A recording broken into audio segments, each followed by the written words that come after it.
आज हम बात करेंगे कि कैसे जो है आप स्ट्रेस को मैनेज कर सकते हैं। मैं 10 डिफरेंट स्ट्रेटजीज दूंगी, उसमें से जो आपको लगता है आपकी सिचुएशन के साथ मैच कर सकती है, आपके लिए फिजिबल है, आप उसको जो है वो यूटिलाइज कर सकते हैं अपनी लाइफ में।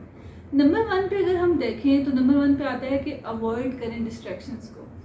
फॉर एग्जांपल वो आपके फ्रेंड्स की गैदरिंग हो सकती है जो आपको टाइम वेस्ट कर देती है आपका, या फिर अगर हम फ़ोन की बात करें स्पेशली, उसकी वजह से जो है बहुत ज़्यादा डिस्ट्रैक्ट होते हैं, डिफरेंट कमेंट्स आते हैं, डिफरेंट नोटिफिकेशंस आती हैं, तो जिसकी वजह से बहुत ज़्यादा जो है आप डिस्ट्रैक्ट होते हो। तो जितना हो सके यहाँ पर आप क्या कर सकते हैं कि जो आपका फ़ोन है उसकी जो वाइब्रेशन है उसको वाइब्रेट कर दें या साइलेंट पे कर लें, या फिर जो नोटिफिकेशंस हैं हर ऐप के अंदर एक डिफरेंट नोटिफिकेशन का जो है वो ऑन और ऑफ लिखा होगा, आप उसको ऑफ कर सकते हैं। उसके अलावा जो है हर ऐप की जो है वो डिटॉक्स लिखा होता है। डिटॉक्स का मतलब ये है कि आप एक घंटा जो है वो ऐप यूज़ कर सकते हैं। इससे क्या होगा कि आपको आइडिया होगा कि जो ज़रूरी काम है मैं वही करूँ, नहीं तो मेरी जो ऐप है वो क्लोज हो जाएगी उस दिन के लिए। तो इस तरीके से जो है आप अपनी डिस्ट्रैक्शन को जो है वो ख़त्म कर सकते हैं। दूसरा पॉइंट हमारे पास आता है कि अपने आप को डिस्कनेक्ट कर लें जब आप अपनी ऑफिस वर्क से वापस आते हैं। फॉर एग्जांपल कुछ लोग ऐसे होते हैं जो एक्स्ट्रा आवर्स लगा रहे होते हैं जिसका उनको पे नहीं किया जा रहा, या फिर वो घर आते हैं तब भी ऑफिस का काम कर रहे होते हैं। तो जितना हो सके जब आपका एक आवर ख़त्म हो चुके हैं उसके बाद जितना पॉसिबल हो आपके लिए अपने आप को उससे डिस्कनेक्ट कर लें। बिकॉज फॉर एग्जाम्पल आपकी जॉब है 9 to 5, तो आपको कोई और काम कहता है तो आप कह लें कि मेरी 5 बजे तक मेरे साथ डिसाइड हुआ था टाइम, उसके बाद नहीं हुआ था। ये तो एक आपकी बाउंड्री बन जाएगी। और दूसरा इसके साथ क्या होगा कि आपको जो है आपको डिस्कनेक्शन का आइडिया होगा कि अच्छा इस तरीके से जो है आप डिस्कनेक्ट होते हो। इसके अलावा फॉर एग्जांपल आप वेकेशंस पे गए हो, तो आप वेकेशंस पे भी साथ साथ आप ऑफिस की ईमेल्स को ये चीज़ें वो चीज़ें देख रहे होते हो।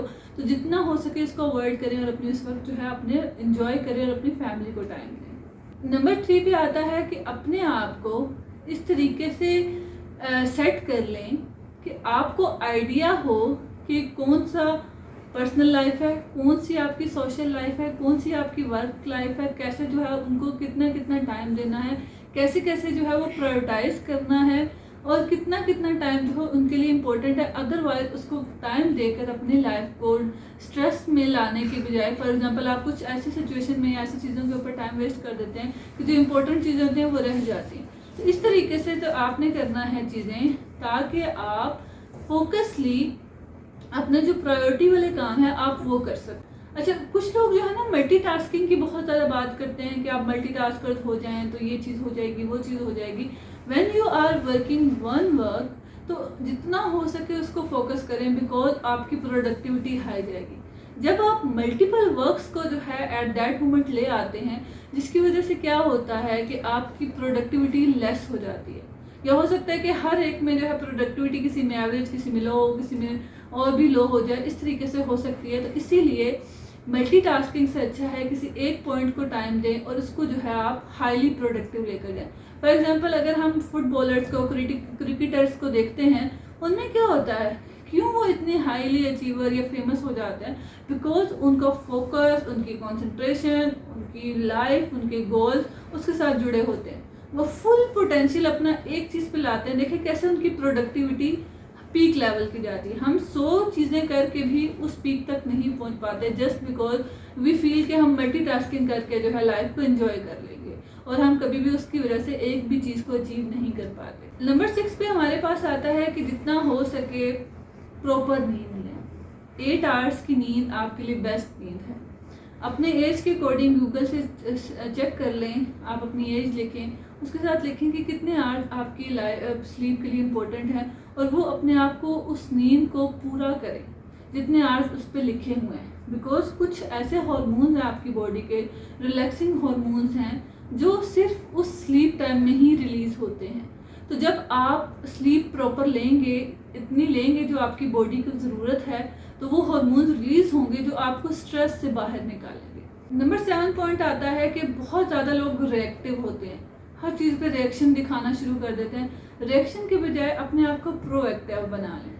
रिएक्टिविटी दिखाने के बजाय अपना इमोशनली अपने आप को ख़राब करने के बजाय, फिज़िकली मेंटली अपने आप को डिस्टर्ब करने के बजाय अपने आप को इस तरीके से रख लें। फॉर एग्जांपल के जो आपके इंपॉर्टेंट काम है, आप एक लिस्ट बना लें कि ये मेरे आज के इंपॉर्टेंट काम है, ये चीज़ें पहले मैं कर लूँ, उसके बाद अगले काम ना भी हुए तो वो रिलैक्स होकर मैं कर लूँगा या कर लूँगी।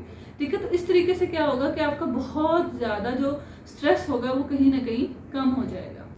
8 पॉइंट हमारे पास ये आता है कि फॉर एग्जांपल कुछ लोग बहुत ज़्यादा पास्ट के साथ अपने आप को लेकर चलते हैं। पास्ट में बैड हुआ, माजी में कुछ ऐसा हो चुका है जिसके बाद वो इतने फियरफुल हो चुके होते हैं कि अब कुछ न्यू सिचुएशंस आती हैं तो उस पर स्ट्रेसफुल हो जाते हैं।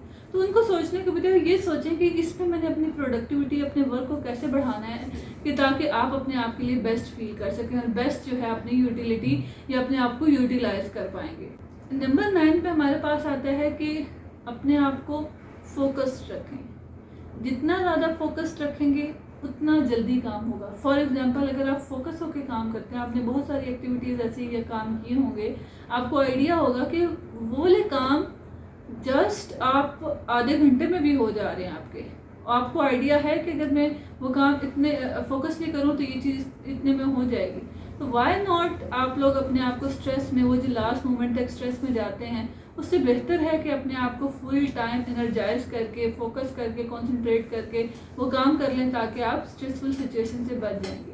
लास्ट चीज़ आपने क्या करनी है कि आपने रिकग्नाइज करना है कौन सी ऐसी चीज़ें जो आपको बर्डनाइज करती हैं, ओवरवेल्म करती हैं, प्रेशराइज करती हैं। वो कुछ लोग हो सकते हैं, कुछ जगह हो सकती हैं, कुछ सिचुएशंस हो सकती हैं, कुछ काम हो सकते हैं। तो आपने आइडिया लगाना है कि कौन सी चीज़ें ऐसी हैं और फिर उनको साथ कम्युनिकेट करके उस चीज़ को ख़त्म करना है या फिर उनको अवॉइड करना है या फिर उसको अपनी लाइफ से ख़त्म करना है ताकि आप किसी भी ओवरवेलमिंग से निकलें। क्योंकि कॉन्टीन्यूसली जब आप काम करते हो, कॉन्टीन्यूसली एक ही रूटीन रहती है आपकी, तो कहीं ना कहीं आप ओवरवेलम हो जाते हो। दिस इज़ द टाइम कि जहाँ पर आप डिफरेंट वेज के थ्रू जो है स्ट्रेस को मैनेज कर सकते हैं। होप सो आपको आज की वीडियो पसंद आई होगी, तो लाइक एंड शेयर ज़रूर कीजिएगा। अल्लाह हाफ़िज़।